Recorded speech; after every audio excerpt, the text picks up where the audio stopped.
Hey friends, if you wish to use the browser task manager in the new Microsoft Edge, then please watch this video. I will guide you through the procedure.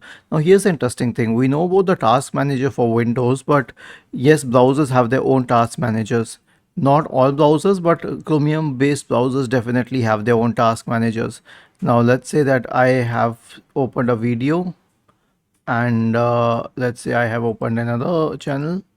Okay, and I'm showing YouTube because YouTube consumes the maximum possible task space. Now press Shift plus Enter.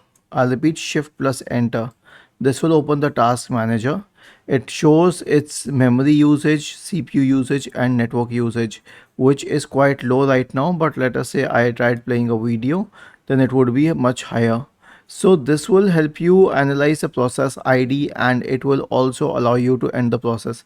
Let's say that I had to kill this tab, okay, and I was unable to do that. So I'll simply have to right click on it. So you select it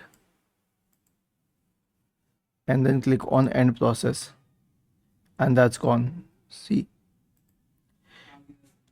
was this helpful? If yes, then please subscribe to the channel.